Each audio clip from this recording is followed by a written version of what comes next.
Hello and welcome to the NDTV Dialogues, a conversation of ideas. Tonight, a very special guest, a person who's been described as a spiritual rock star, as a 21st century mystic, as someone who has the answers to the questions you didn't dare to ask, and he likes motorcycles as well. Sadhguru Jaggi Vasudev ji, the founder of the Isha Foundation, often speaks at world leadership forums, but also in the villages of Coimbatore. And currently he's traveling in a unique mission, Youth and Truth, speaking to young people in college campuses around the country. Sadhguru ji, thank you very much for being part of the NDTV Dialogues, and we have a young audience here as well. Why did you decide to speak to the young people of India and in different college campuses, IITs, IIMs, even JNU?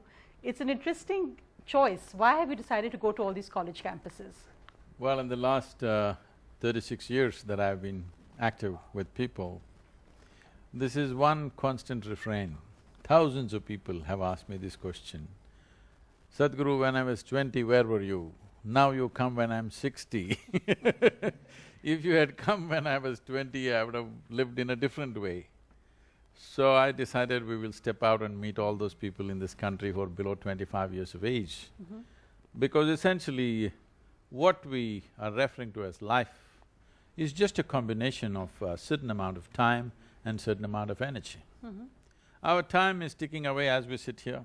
Whether we talk, we are silent, we are sleeping, we are awake, we do something, we do nothing, time just rolls away for all of us. So it's only the energy we can manage. So when we say that segment of life that we call as youth, at that segment, in that segment, they're at the peak of their energy. They're at the highest level of exuberance of energy. Most youth don't understand this, they think they are going to be like that forever, but it is not so. It's only in that segment of life it happens that way. At that time, if there was a little more clarity and balance to life, that energy could become something else altogether. And we see that youthful energy expressed in so many ways. There's also dissent on college campuses, there's questions on college campuses, there are movements which people call anti-national on college campuses. Why do you see the clashes between young people and the establishment, whether it's a political establishment, whether it's a vice-chancellor, and that's across the country in different states, different state governments? I think it's more than the youth. Unfortunately, this has happened in the country. We need to re-look at it. Political parties of all kinds have entered university campuses. University campus should be left to the students and the youth. They can do their own stuff, but political parties putting money and people into that place, both from whatever sides I'm saying, I think it's creating a wrong atmosphere where it's becoming people are taking sides at very young age. It's very important when you're young, you don't take sides, you look at everything fresh and see what is the best thing we can do for ourselves, for the society in which we live, the country in which we live, the world in which we live, what's the best thing we can do? But I think it's becoming very vitiated, and people are taking sides when they're very young, which should not happen. And also, I think perhaps the adult dominance of the young as well, and how we see them. What do you think these definitions like anti-national that are thrown around, depending on who's saying it? I don't think it's… I think this is only in Delhi. Really? In the rest of the country, there is no such thing. Only in Delhi, because Delhi is the hotbed of politics and everything is political here. But in the rest of the country, it's not so. Well, that's nice. Of course, West Bengal universities, we always know, also been a hotbed of political activism, Tamil Nadu, Rajasthan. But what do you think of the JNU visit? I think the impressions… Okay, young people say what they say. Their opinions will evolve over a period of time. There's no need to brand them as this or that at an early age. Well, I must tell you, I was I'm on national television. At the age of 14, I almost joined armed struggle in Andhra Pradesh. Really? These were the heady days of Charu Majumdar and Somelu, and Che had just died, and fully fired up and almost on the verge. Something went wrong in the organization which didn't allow me to join at that time. Otherwise, two of my friends joined, some things happened, one just vanished, another one was shot dead by the police about 6 years ago. They were very close to me, we were all together, but certain internal things didn't allow me to join at that time. So, when we are young, revolution is the most romantic thing. It is just that as we grow little more mature, we see that the time for revolution, or at least armed revolution, is over. Those times are over. We should have been born in 19th or 18th century if we wanted to be in armed revolutions. Those revolutions are over. Now, we have to employ democratic process to make change. That's fascinating, because otherwise you would have been called an urban Naxal. So I'm glad that you stayed out of armed struggle. See, let us not get caught up with terminology. Naxalism was very much a part of 70s and early 80s. It was not… today I think it's become much less a fringe, but at that time it was reasonably mainstream, at least for the youth. So it was not seen as something against the country or whatever. We saw it as the only solution, because it looked like nation was just spinning on the spot, not getting anywhere. The nation was not really getting anywhere. If at all, if you had to infuse some energy into this country, the only way was this. At least that's how we thought. Well, since then India has moved a long way and many things have happened. This doesn't mean everything is perfect. There are still many more things to be fixed in this country, but at least we know with democratic process we are moving towards solutions. So today we have to look at it differently. Sadhguruji, we have some questions here. Also, now I have Rahul who has a question to ask. What is different between success and significance? Success and significance. Significance, please. See, today unfortunately success is defined as if you're doing little better than your neighbor, you're successful. This definition of success should go. It's very important that all of you young people and everybody, is your life precious, I'm asking? Hello? Is your life precious?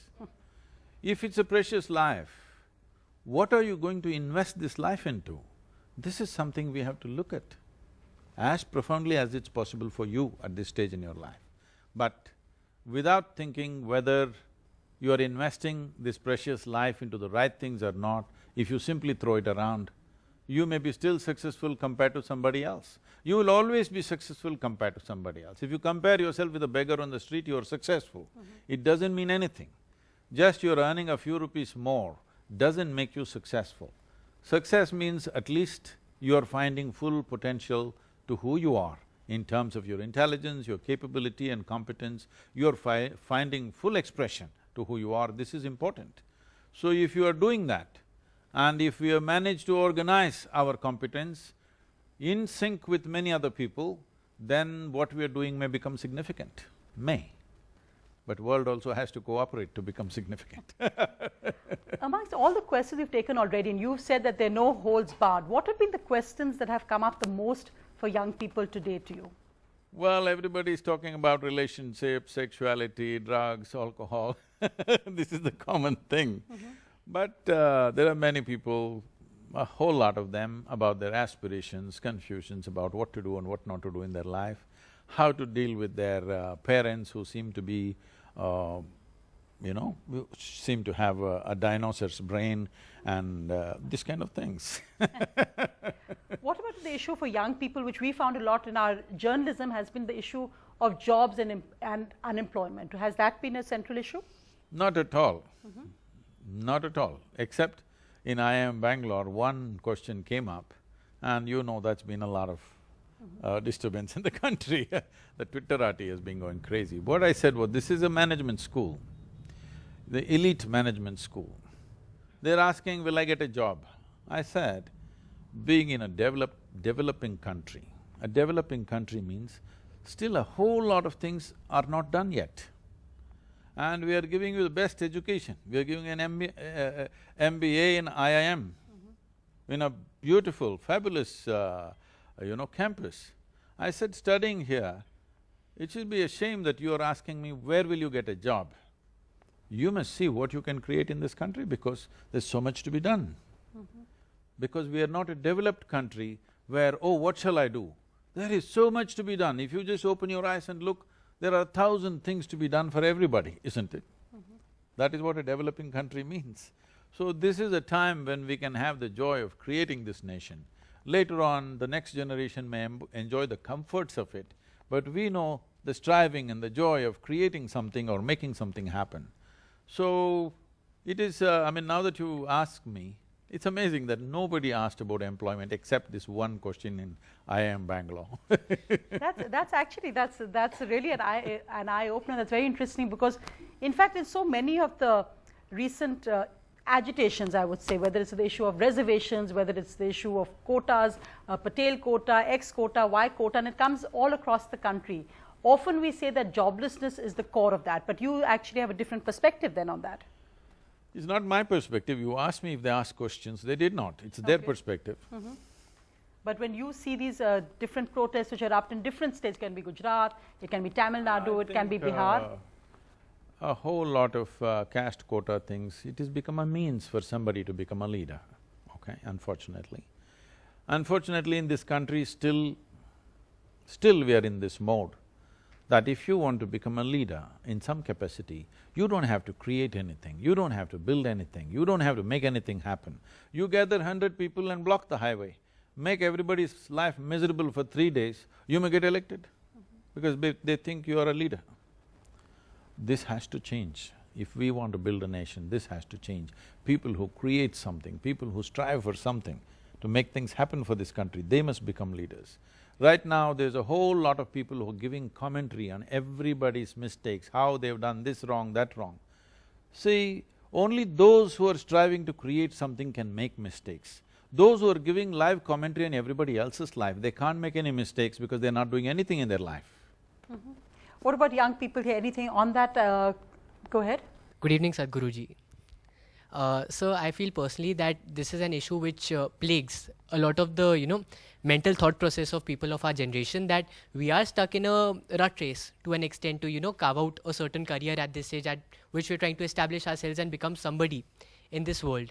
Do you feel that at such an age we can find some space for a spiritual aspect at this age, or maybe we can channelize that for the betterment of the society or the country in some manner or another while in the midst of this competition?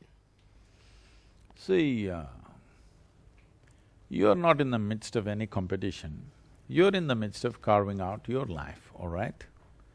Everybody is in the process. Because we are pretty crowded, maybe we'll step on each other's feet a little bit because we are too many people and here and there we step on each other's feet. Now, if you want to do something well, whatever your job or your business or your education, if you want to do it well, the most important thing is you have clarity and you have balance and you know how to harness this body and this brain.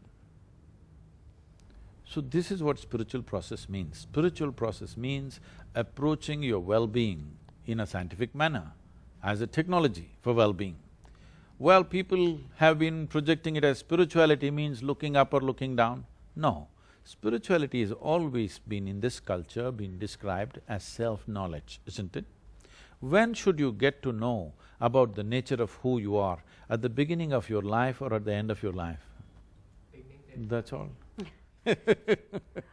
What's interesting, Sadhguruji, is that you're not wedded to any particular ideology Well, as not such. wedded to anybody. Or to anybody, to anybody and any… Or anything, yes. To anything or to any ideology.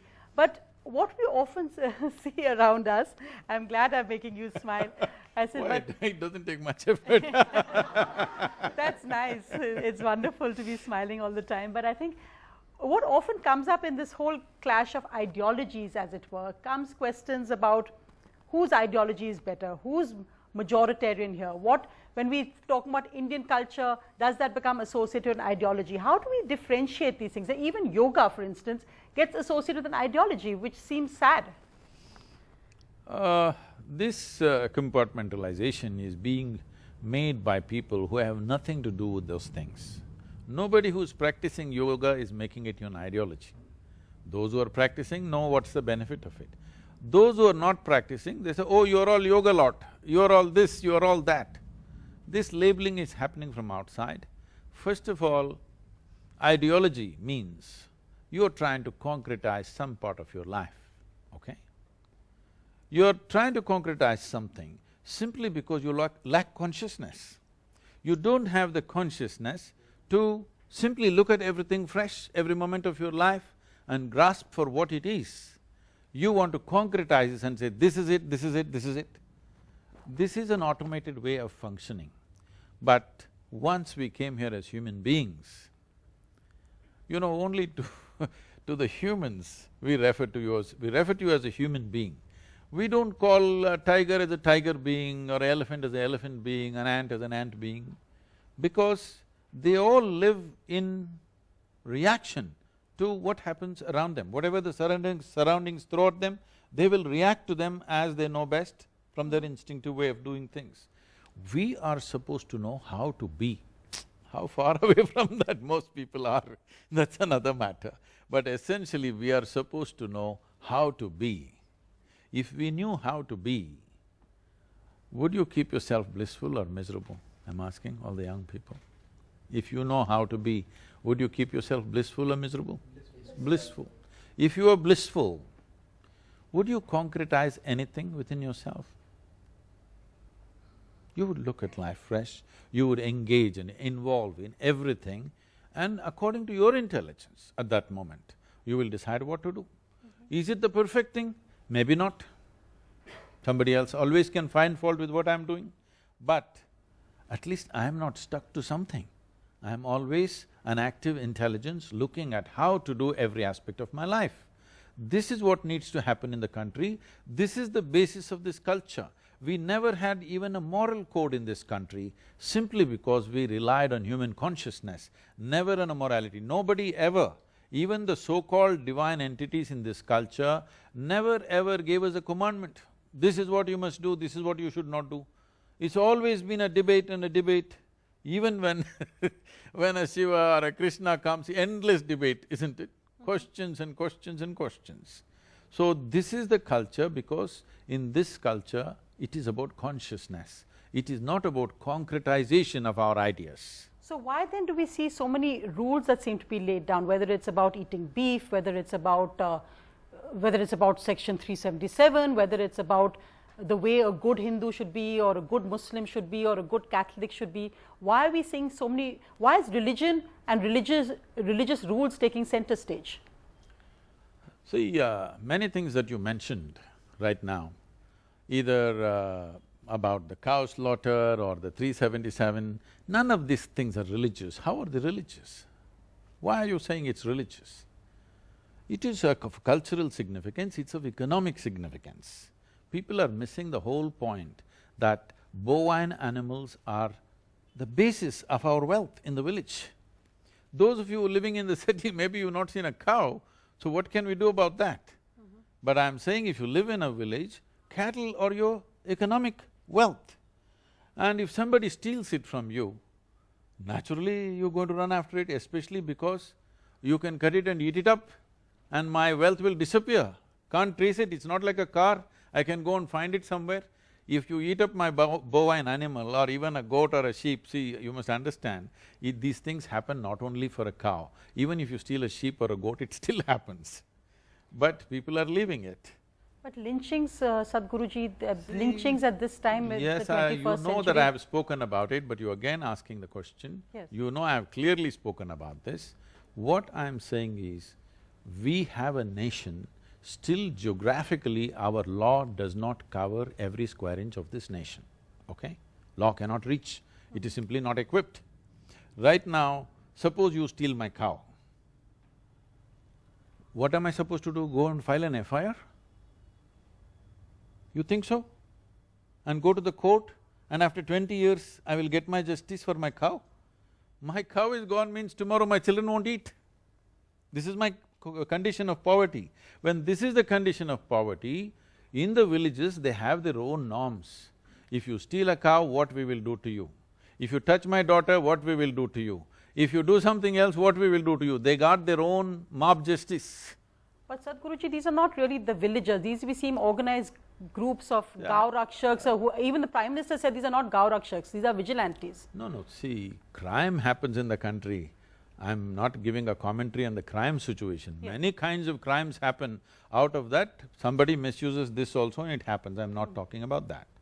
But I'm talking about… people are talking about lynchings. Maybe even the media doesn't know this, let me say this, because media is reporting 42 lynchings in the country. Believe me, many more happen. Not all may die, but thrashing of somebody because he stole something, especially when it comes to animals, why animals get more attention is, you can take an animal, cut it in your house, eat it up, make meat out of it, sell it somewhere, it's gone, no proof, okay? If you steal my land, I can come and prove you've taken my land. You take my car or motorcycle, I can come and prove you've taken it. When you take my animal, in 2 days' time you'll make it vanish. There's no proof. So, always the reaction for animals and children is big. Gee, but I'm looking at it more also from the point of aspect of the religious angle, because has it become, leaving aside the issue of cow slaughter, I think all the television channels…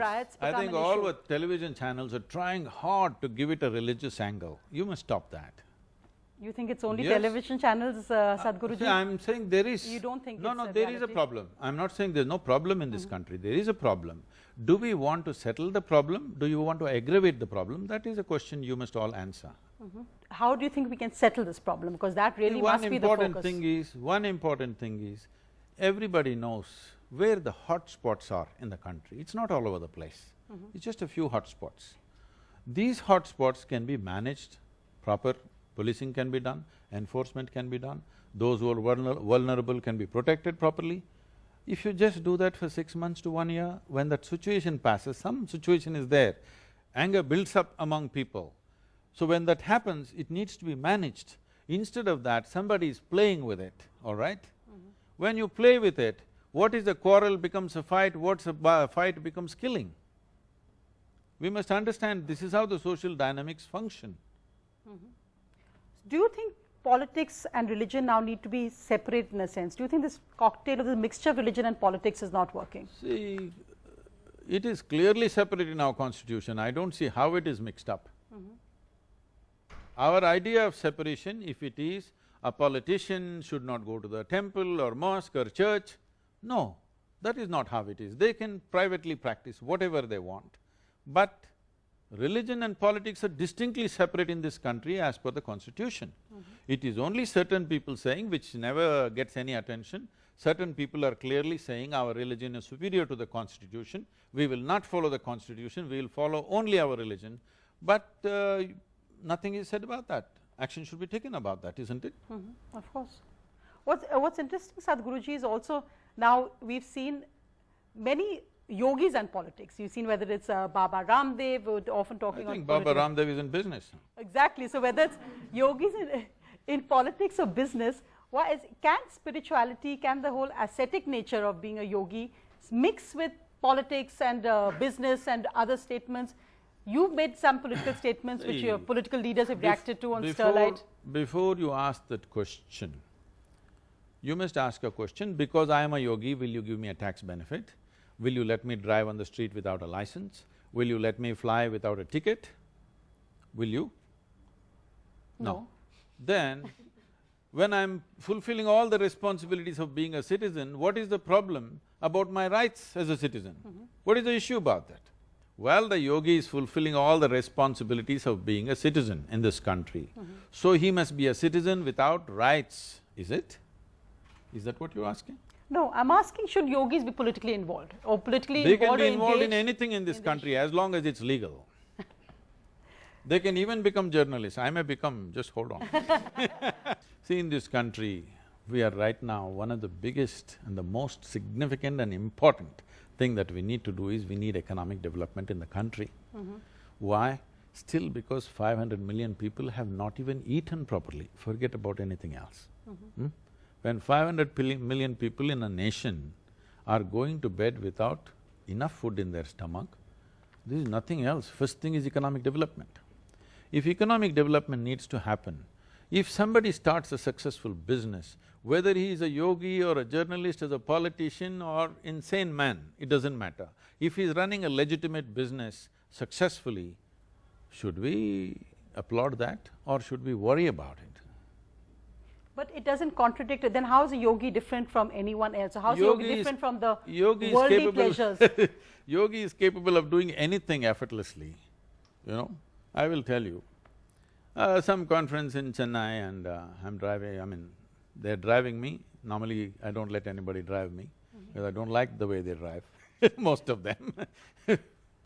Most of them don't know where they're going when they're driving. So, this not going anywhere, it's getting late. I have a reputation, in this 36 years, I have not been late to a single event, including today. Not a single event have I been late anywhere in the world, though I may have 4 or 5 events in a day. So I see this man is not getting anywhere, so I ask him to get off and I get into the driver's seat and do some aggressive driving.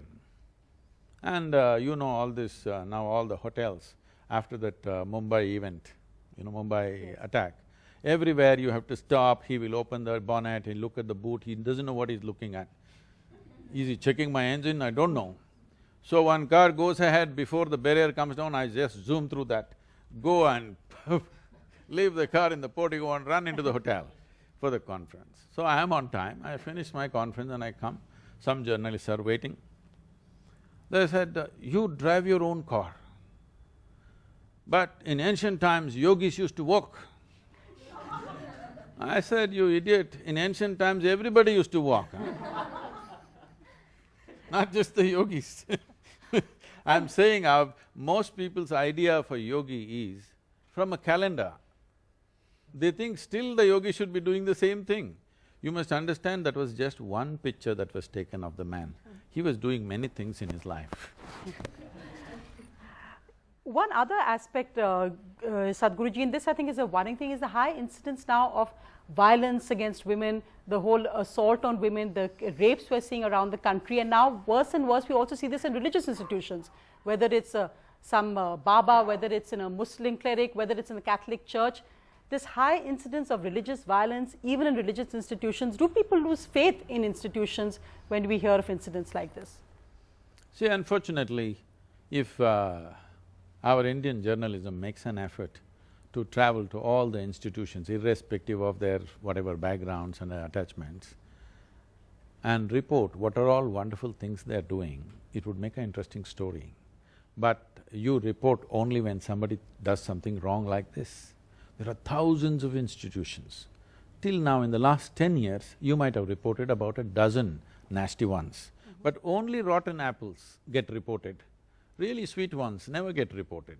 I have somehow managed to sit with you, otherwise Not at all, Sadhguruji, we've reported on your work and many other work across the country so often. I'm not complaining, I'm just saying it looks like they're all doing wrong things simply because only these dozen people got reported.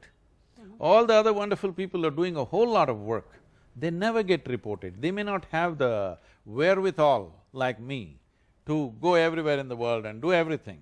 They may be just in their own region, they're doing good work, whole lot of them. Okay, so these are isolated. But just and interesting, because when you made that point also about spirituality and how Twitterati, because you of course in your views on feminism have got a lot of feedback on that, including from a senior IPS officer saying, what are women's duties? What did you mean when you said about feminism, that a feminist shouldn't today become like men? And this is an imported style of US feminism. You got a lot of flack on that. No, no flack, a huge amount of appreciation.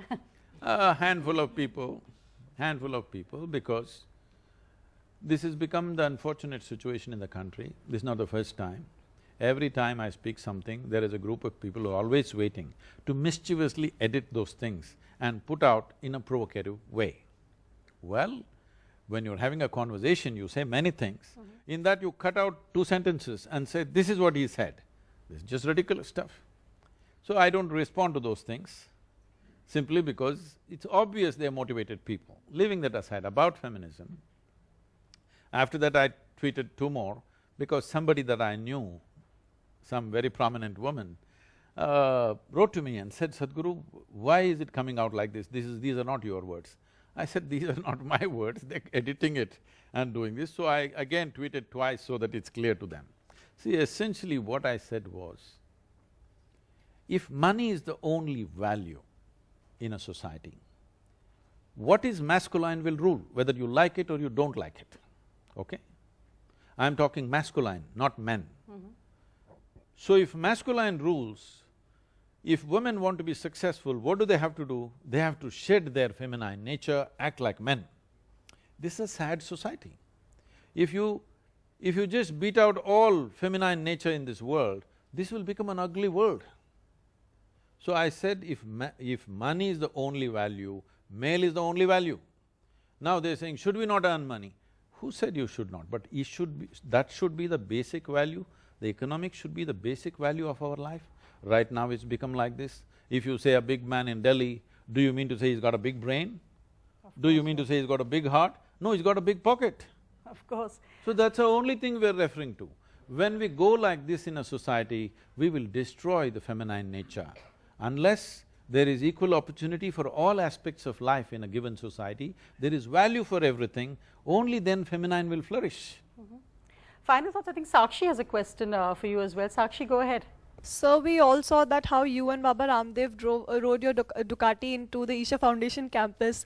So your liking towards your bikes is since the teenage, or this is something you have developed over the years? And don't you think that a yoga guru riding a bike in India is much a cooler topic, and then you should think about your dress sense and all in that case? Bikes keep you young, Sadhguruji. See, I've been riding. I started riding a scooter when I was 9 years of age. And I rode from Mysore to Bangalore, 140 kilometers when I was 12 and a half, 13 years of age. Without my father's knowledge, in the evening, I took the scooter all the way to Bangalore and brought it back. It was a big adventure. So, me and two wheels, they just go together, okay? And I read that you slept on your motorcycle many nights as well. I've crisscrossed India on my motorcycle. For about 7–8 years, I literally lived on a motorcycle. So since then, I've been so busy, not much opportunity. Here and there, I ride off-road. When I get the opportunity, when I see a motorcycle, I will grip it a little bit. So, that day, you know, when I go for work inside the ashram, it's easier to ride a two-wheeler than drive something. So I was at work. He was supposed to come at 4 o'clock. Then at 3:40, they said, he's already here. Then I was supposed to go and pick him up in my car. Instead, I went there on a motorcycle just for fun. I said, why don't you come? And he was a game. So he sat on the motorcycle and we just rode. And nobody captured this video. What happened was, see, this is the thing of the day. People who are standing along the road, many of them in their cell phones caught this video. So someone took all these bits and pieces, put it together and made a video of it. There was no one camera following this motorcycle because it was just an ad hoc thing. No, well, I think it's fascinating. We called Baba Ramdev came on our program, we called him the yogi billionaire. It's actually fascinating because I think, as you made the point, being a yogi is about what's inside you, not about these outside labels at all. It is… being a yogi means both physically, mentally, consciousness-wise, you're absolutely flexible. Sadhguruji, thank you so much for being on the NDTV Dialogues, and congratulations because you're getting a award from the President for your role, of course, in rural sports, which is something, a major focus also we covered. That is something you must come and… See, this whole thing started off because I encountered some very caste-related opposition when I was doing some work. And it took me some time to realize, because I was making them, forcing them to eat together, different caste groups. In whatever in their tradition, it says you can't eat with this caste or that caste. I tried and things broke out, a certain amount of friction happened. Then I came up with the idea, let them play together. Nowhere in the tradition does it say they should not play together. There is no book to say you cannot play together. Something somewhere says you are not supposed to eat together. But playing together, there's no restriction, they started playing. They forgot their caste or creed and everything. That's wonderful. Sports is a unifier. Yes. And of course… So, we coined this thing, a ball can change the world. And today, it's a massive process. Last year, we did in collaboration with UNICEF. This year, on 9th of December, young people should come and participate in this. On 9th of December, we have an event where from all rural Tamil Nadu and some from Andhra Pradesh, nearly 38,000 players are involved in the tournament.